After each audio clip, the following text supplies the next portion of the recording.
राजधानी पटना में एक ऐसे साइबर गिरोह के 13 सदस्यों को गिरफ्तार किया गया है जो लोगों के अकाउंट खुलवाकर उस अकाउंट से साइबर ठगी की घटना को अंजाम दिया करते थे। एसएसपी ने इस पूरे गिरोह का खुलासा करते हुए बताया है कि इस गिरोह ने कहीं ना कहीं 55 करोड़ रुपए से ऊपर की साइबर ठगी की घटना को हाल के दिनों में अंजाम दिया है। दो मामलों में आज आप लोगों से बातचीत करनी है। पहला मामला है जो गजनी वक्त से संबंधित है। इसमें हाल फिलहाल में काफ़ी ऐसे मामले आ रहे थे जिसमें एटीएम में छेड़छाड़ करके और आम जनता को धोखा में रखते हुए एटीएम को उसमें चिपका के रख लिया जाता था और उनका जो सीक्रेट कोड होता है वो देख के उनके साथ धोखाधड़ी किया जा रहा था। इसका एक पूरा गिरोह चल रहा था। इसमें जब कार्रवाई किया गया तो इसमें कई लोग इसमें सम्मिलित पाए गए। इसमें से 13 लोगों को गिरफ्तार किया गया। जब इनसे पूछताछ किया गया तो पाया गया कि एक पूरा नेटवर्क चल रहा था जिसमें ये लोग आम जनता को बेवकूफ़ बना के उनके फर्जी डॉक्यूमेंट लेकर अकाउंट्स खुलवा रहे थे और इन अकाउंट्स पे जो ऑनलाइन बेटिंग के अकाउंट्स होते हैं उसके पैसे यहाँ ट्रांजेक्शन्स में आ रहे थे और इन लोगों के द्वारा अन्य कई लोगों तक जा रहे थे। इसमें पूरा एक चेन बना हुआ था। ये लोग दो तरह का काम करते थे। एक तो ये लोग अकाउंट प्रोवाइड करते थे जिसमें सारी डिटेल्स वगैरह रहते थे और इसका इस्तेमाल जो ऑनलाइन गेमिंग ऐप्स होते हैं उसके पैसा को चैनलाइज करने के लिए होता था। और दूसरा जो एटीएम में छेड़छाड़ करके आम लोगों का जो एटीएम को रख लेते थे और उसके धोखाधड़ी का जो पैसा होता था उसको भी इस्तेमाल करते थे। इसमें 13 लोगों की गिरफ्तारियाँ हुई हैं। इसमें कुछ लोग बैंक से संबंधित भी हैं और इस पूरे नेटवर्क का पर्दाफाश किया गया। इसमें कुछ लोग गया से पकड़ाए हैं, कुछ पटना से और कुछ बेतिया से। और जो अकाउंट्स वगैरह पाए गए हैं उस साइड से निकाले जा रहे हैं। इसमें इन कई अकाउंट्स में जो है वो भारतीय करेंसी के अलावा विदेशी करेंसी का भी इस्तेमाल किया गया है और कुछ को जो पेमेंट किया गया है वो बाइनेंस अकाउंट जो क्रिप्टो करेंसी के लिए भी इस्तेमाल होता है उसमें भी किया गया है। और इन सभी में जो अन्य लोग भी हैं उन पे भी हम नज़र रख रहे हैं। 13 लोग फिलहाल जा रहे हैं और जो आगे बैंक के स्टेटमेंट वगैरह है उसका आगे कार्रवाई किया जाएगा। किस बैंक के अधिकारी यहाँ कर्मी हैं?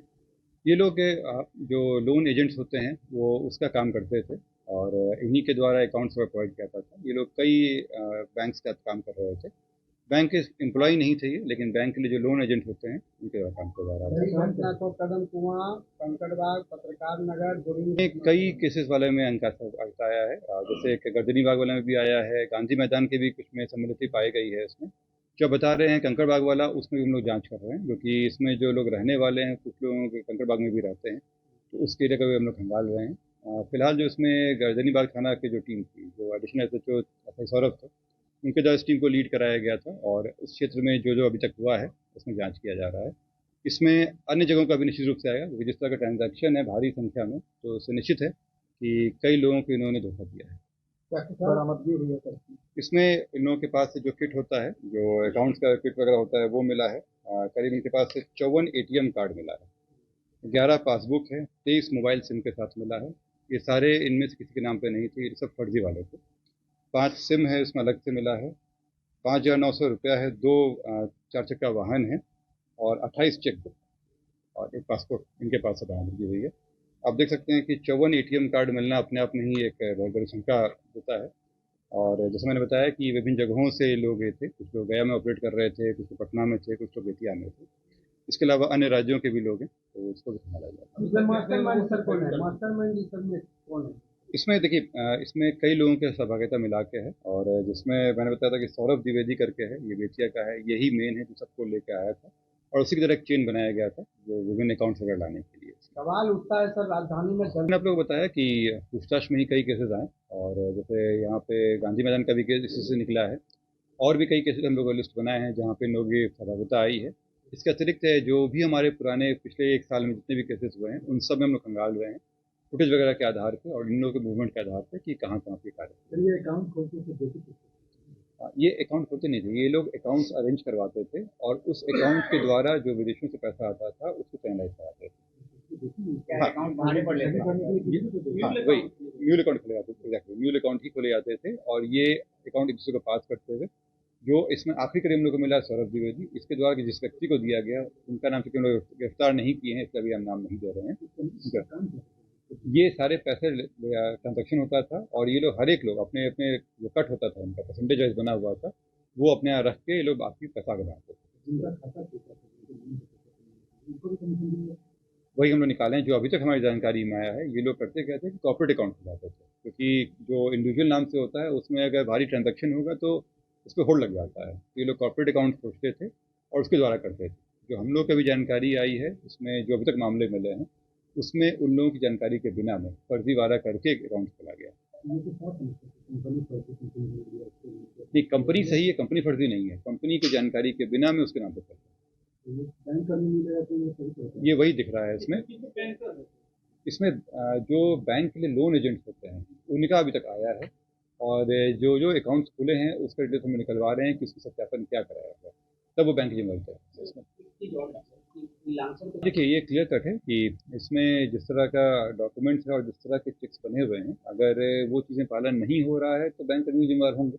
लेकिन ये सारी चीज़ें जब हम लोग संज्ञान में आया है, तो जो भी उनके डॉक्यूमेंट्स होते हैं जिसको हम लोग KYC कहते हैं, वो निकलवाया जाएगा और उसमें देखा जाएगा कि जो चीज़ें मैंडेटरी रिक्वायरमेंट्स हैं वो फुलफिल किया गया है कि नहीं। अगर किया गया है तो फिर बैंक की जिम्मेदारी नहीं है, अगर नहीं किया गया है तो वो जिम्मेदार है।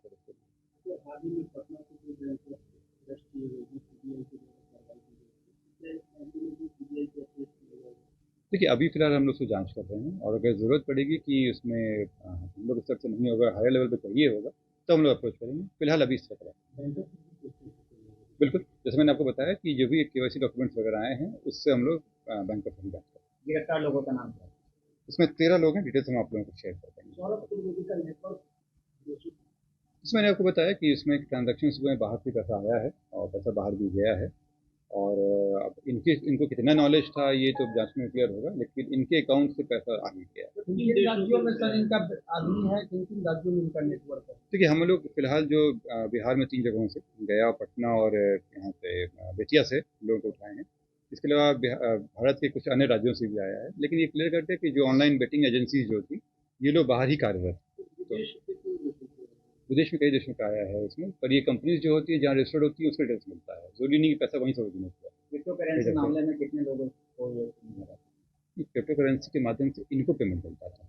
उसका मामला ये नहीं आया कि किसी को धोखा दिया। धोखा का मामला केवल आया है ATM कार्ड का इस्तेमाल करना और फर्जी अकाउंट करवाना। पाकिस्तान, बांग्लादेश, इसमें कई सारे देश हैं, और पैसा का ट्रांजैक्शन कहीं से हुआ हो, कंपनी कहाँ रजिस्टर्ड है, उन सब चीज़ों को देखना पड़ेगा।